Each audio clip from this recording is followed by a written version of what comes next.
Ahmed Kateb dans sa chronique Regard sur le Sahel.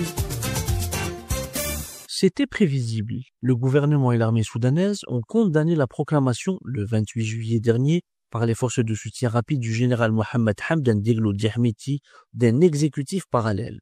Pour l'armée soudanaise, l'annonce des forces de soutien rapide et leurs alliés de la coalition Ta'sis n'est qu'une tentative désespérée de légitimer un projet criminel. Le porte-parole des forces armées, Nabil Abdullah, dénonce pour sa part une volonté de s'emparer du pouvoir pour réaliser les ambitions personnelles et illégitimes de la famille Daglo au détriment du pays.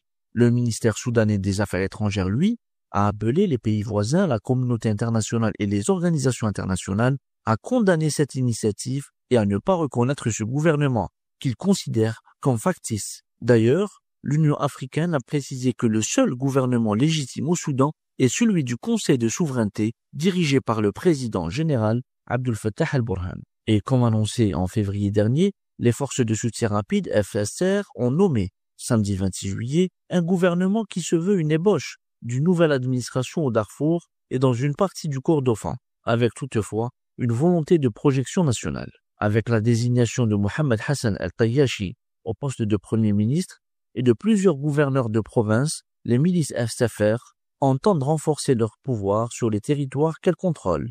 Sans surprise, le général et chef des SFR, Mohamed Hamdan Daglo Diahmeti, prend la tête du conseil présidentiel installé à Niala, capitale du Kordofan du Sud.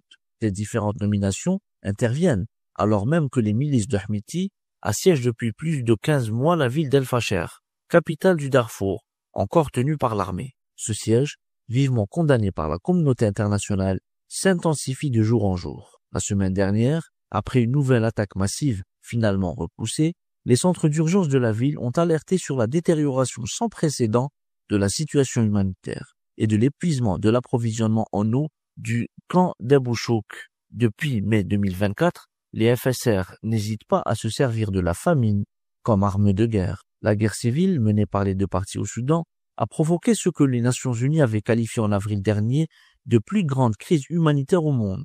Plus de 12,4 millions de personnes déplacées et la moitié de la population dans le besoin d'une aide alimentaire extérieure, selon l'ONG Action contre la faim. Il y a un an également, Tom Pierrello, envoyé spécial américain, estimait à 150 000 le nombre de morts provoqués par le conflit. Il y a quelques semaines, l'ONU a déploré un risque de génocide après le massacre de 300 civils en 3 jours par les forces de soutien rapide. À bientôt pour une nouvelle chronique.